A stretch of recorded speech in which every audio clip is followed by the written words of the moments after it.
Don't come on me.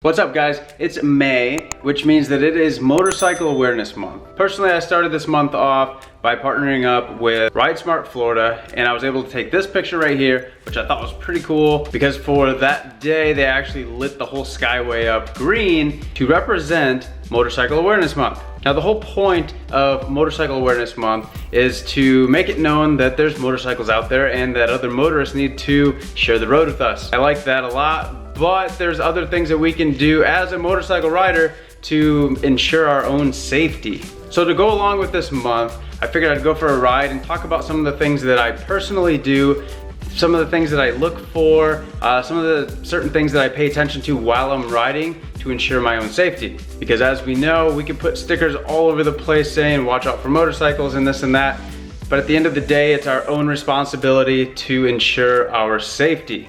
So anyway, I'm gonna strap up with the GoPro, I'm gonna go for a ride, and throughout the video, I'm just gonna talk about certain things that I notice, certain things that I'm looking for, and hopefully these things will help you become a safer rider. Now, with that being said, I'm not a professional safety rider or anything like that.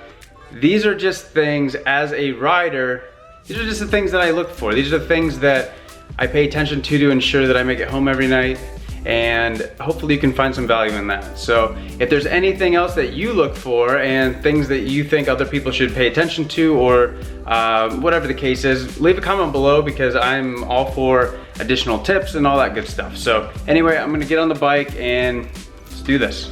We're about halfway through this Motorcycle Awareness Month, but that doesn't mean that it only applies to this month only. Year-round, especially down here in Florida, we're riding year-round, so we got to be paying attention to everything all the time, year-round. So like this car up here, I'm watching a car kind of creeping out like that. I'm keeping an eye on not only the car, but I'm looking at his wheels. I'm looking at the spokes on the wheels to see them turning, because if they turn just a little bit, I'm gonna know that he's creeping out. If you're looking at the whole car as a whole, it's a little bit harder to tell whether or not he's even paying attention to you. The other thing that I'll do is I'll try to, it's hard, it can be hard sometimes if somebody's got really dark tint and stuff like that, to make eye contact with them, but I'll try to see where they're looking. If they're looking at me, then I know that they see me. If they're looking the other way, then I'm extremely cautious because it's potentially, they could be not even looking at me. They could not even see me.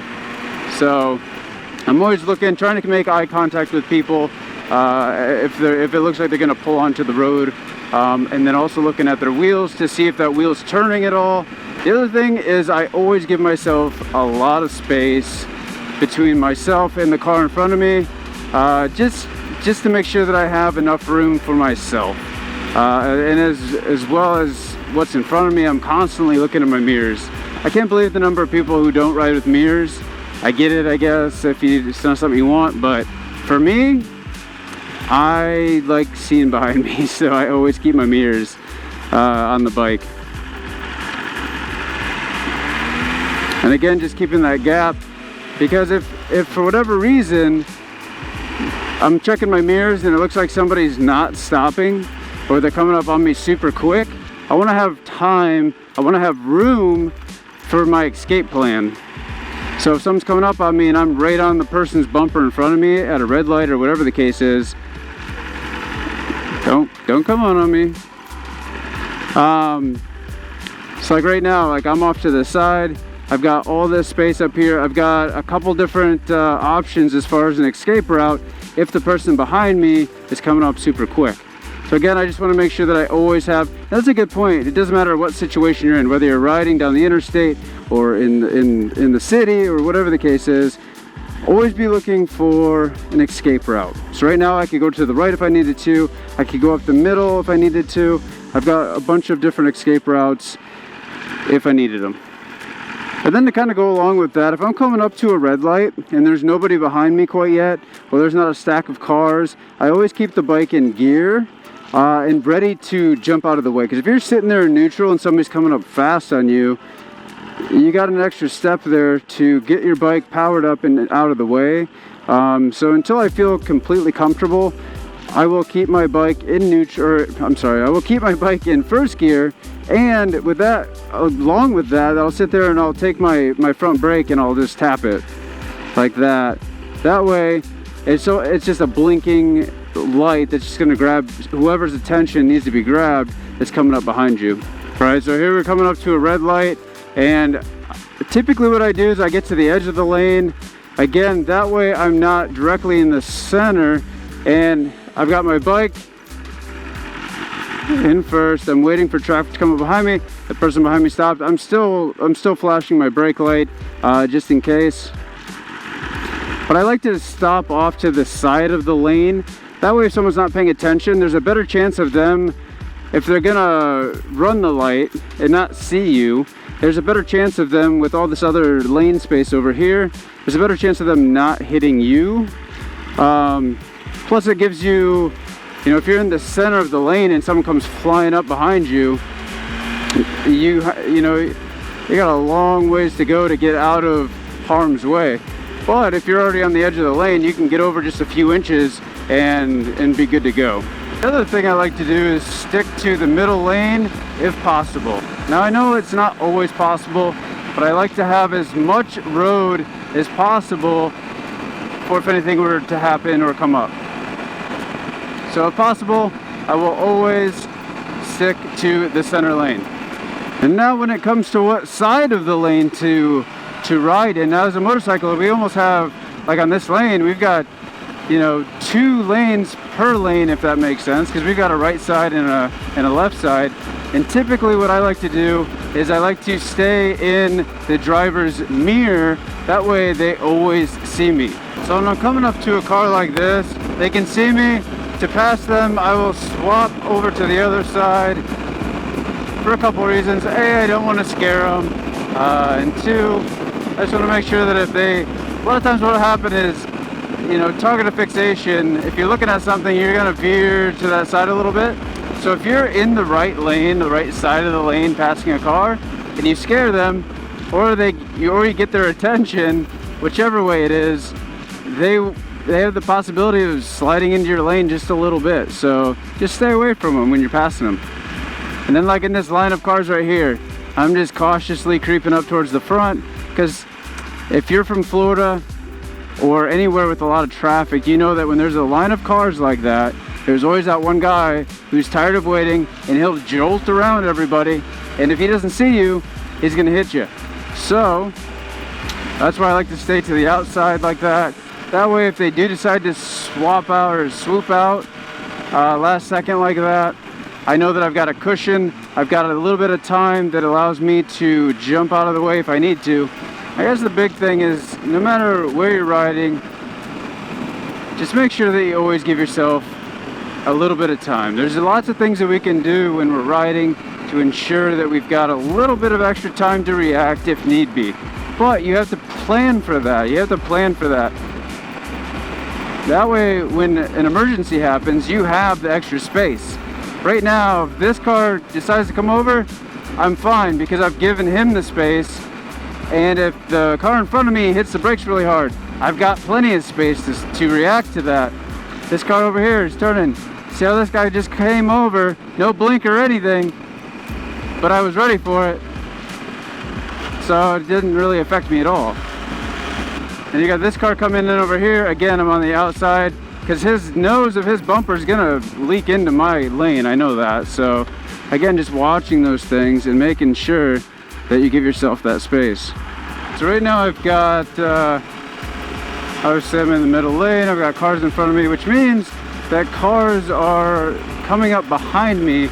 I'm keeping an eye on them to see where they're at, so then I can adjust if need be, just to give myself that cushion again. Then I can dip back over. See, here's the thing when you're riding a motorcycle, it's not like a car where you just stay to your lane. on a motorcycle, you're gonna have to adjust your position in your lane. You're gonna have to adjust your speed. All these things can keep you safe. All right, so I'm gonna put myself in a bad position just to show you what I'm talking about. It's like right now, if I was to ride right here, not good. They can't see me. My bike is stopped, they cannot hear me because my exhaust is super quiet. So, typically, that is not what you want to do.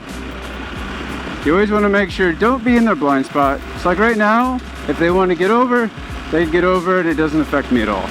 And I've allowed my cushion, that way, again, I just have all this extra time to react to whatever they decide to do.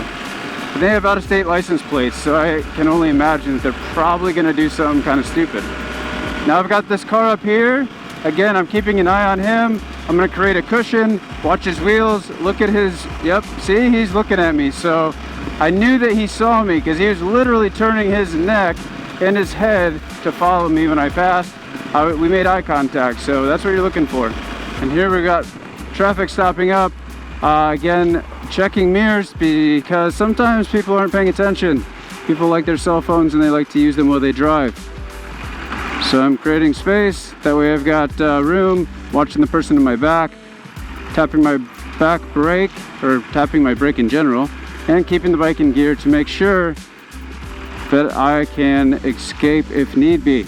I know I've got room to the right of me, I've got a little bit of room to the left of me, and by keeping my speed slow and tapping my brake, almost creating that emergency-like feel, the car behind me has left me plenty of space and is not right on my bumper or my back tire or fender, whatever the heck you want to call it. But I'm keeping an eye on him just to make sure that he doesn't come up too close. He has left plenty of space. I've found that if I tap my back brake, or I don't know why I keep saying back brake, if I tap my brake in general, more times than not, the person behind me will keep their distance. They will not get super close. So don't be afraid just to keep tapping that brake and lighten that brake light up. All right, so I'm gonna safely merge out of here. I'm gonna pass all these cars who are obviously going to the beach to have a good day. Again, riding very cautiously on this side of the lane. That way, if somebody decides to jump out like I did, I'm ready for it. I've created, again, that cushion and bought myself a little bit more time. And always look at, when you're going through like this too, you can kind of look at their front wheel and see which direction it's pointed. If it's pointed outward just a little bit, you know they're thinking about jumping out in traffic. Unfortunately, not a lot of times people are using their blinkers like they're supposed to be, so it's not going to be able to indicate what their next plan is. But if you're looking at their wheels, again, you can tell a lot by what a driver's thinking just by looking at their wheels. If their wheels are pointed outwards, you know that they're trying to jump out of that line of traffic and they might come in into your lane. So just be ready for that. How's it going, guys? We got a lot of things going on the beach, okay? So that means there's a lot of things to pay attention to. I like to give myself more than enough space when I'm following whoever's in front of me, obviously, as any other time. Because, see, as you can see up there, there's people walking across the street, not even using the crosswalk, which is 20 feet away, but that's none of my business. Regardless, they can pop out of nowhere, and then all of a sudden the car in front of me has to stop super quick, and if I'm right on his bumper, I'm not gonna have time to stop myself. So I just like to give myself enough space to stop. And this goes in every situation, but down here you just tend to see it a little bit more. The other thing to pay attention to when you're in a tight road area like this is there's no turn lane. So if there are, let's say that, I'm sure we'll see it, but if there's a car trying to cross over my lane into one of these hotels or something, they're blocking traffic, which for a driver, it can be kind of nerve-wracking because you're trying to get across, but you can't. You're gonna take whatever opportunity you can, and that's gonna cause a little bit of stress as the driver, especially if you're out of town, you're not really familiar with what's going on around here. So what I was getting at here is, you got these cars over here that are gonna be trying to get over to here, and a motorcycle can be hidden very easily if I was over in this lane. So as soon as that red car passes, they could try to jump across, not even realizing that I'm behind the red car. So by swapping to this lane and giving myself plenty of space, I can see way up there, which means they're going to be able to see me as well. And then another good practice as well when you're coming up on situations like that, or situations where you just want to be seen or noticed, flash your high beams, you know. There's nothing wrong with doing that. And then again, as always, keeping an eye on the person behind you. I know I've said this a bunch of times, but just keep an eye on the people behind you. Make sure that there's plenty of space. If you have to, sometimes what I've done is I will slow down even more, and then I will speed up to the center point between the car behind me and the car in front of me. Sometimes that'll allow me to safely get the extra space in the front and in the back that I'm looking for. The other thing that I will do sometimes is, without actually stopping, I will tap on my back brake just to light up that brake light. And a lot of times the person behind you will notice that and they'll slow down and give you more space. Again, this is all about preparing yourself for whatever comes your way. You just want to create a nice safety bubble all around you. You know, it's all about timing. It's all about buy yourself time. There's all kinds of things that we can do just to buy ourselves more time, so that way when an emergency happens, I mean, you'd just be ready for it.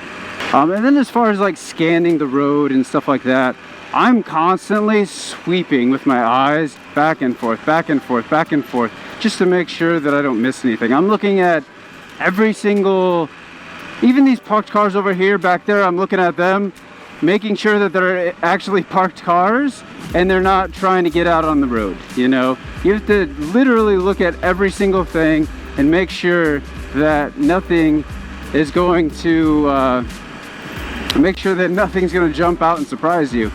Just be aware of everything. Another thing that is kind of a no-brainer, but a lot of people seem to ignore and not really think about, is your speed. I mean, think about this. You know, if I just came over that bridge doing 120 miles an hour and one of these cars was trying to get in here, they see me, but they're thinking that I'm doing the speed limit. And if the speed limit's 40 and I'm half a mile away, they think that they've got plenty of time to pull out and join the road. They're not taking into account that I'm doing 120 miles an hour, which leaves them no time to get out into traffic safely without me being on their ass like that. So just try to slow down when you're on these roads like this, because sure, right now there's no traffic, nobody's around me really, but if I'm hauling ass and somebody's trying to get into traffic, they can't judge my speed. You just can't. They might see you, but they're not going to be able to judge your speed if you're going that fast. It's just not able to be done. I mean, you got to be realistic here. One of the things that I never really thought about up until I bought this bike was distractions. You know, and I never really thought about it like this, but let me explain. So if you've watched some of my older videos when I had the CBR, I always had my phone sitting right here, always. Not that I was ever really playing with it while I was riding, but from time to time, you know, you would tap on it, see what song's playing or whatever the case is. And even though I felt like I did it safely, it's still a distraction. Like, don't kid yourself. Like, every little thing like that's just a distraction. So now, after kind of rethinking that whole thing, I decided not to put the stem mount phone, like the RAM mount, on this bike. I decided to keep the phone, it's actually in my pocket. And that's for a couple reasons. One reason is to eliminate the distraction of wanting to play with the phone. The other reason is actually because I talked to some older riders. I don't want to call them old, but they're older, you know. They're guys that have been riding for years and years and years, much longer than I have. And one of the things that they say is, God forbid something happens, typically the bike goes one way and you go the other way. And if you have your phone connected to your bike, you know, like a stem mount or something like that, you're not going to be able to call for help or anything because your phone went with the bike. So these, these experienced riders, gave me this tip that keep the phone on you. That way it goes with you no matter what. That way if you have to call for help or whatever the case is, you have your phone on you and you can pull it out of your pocket and make that phone call, which could be very beneficial given the situation that you've put yourself into or you've come into. So yeah, that's just kind of my new thing. I just keep my phone in my pocket. One less thing to worry about, and I know that it'll always be with me no matter what. So yeah, just another little tidbit. All right, so we did a little ride. We talked about a couple things. At least I talked about a couple things that I feel like we should be looking for as far as riders and to ensure our safety when we're out on our beloved machines. If you got any value out of this, please hit the like button. It helps me out. But also more importantly, start a discussion down in the comment section if there's anything else that you feel like other people should be looking for or whatever the case is. Let's talk motorcycle safety down in the comments below. Being with Bay Area riders, us admins, we're always meeting and riding and talking to new riders all the time. And we're trying to, give them good advice on good practices since we've all been riding for so long. And there's so many new riders coming out and it's awesome to see all these new riders come about. But we just want to make sure that everybody's safe. So leave a comment below. Let us know of other things that you think that should be added to this, So, but anyway, I hope you enjoyed the video and until next time.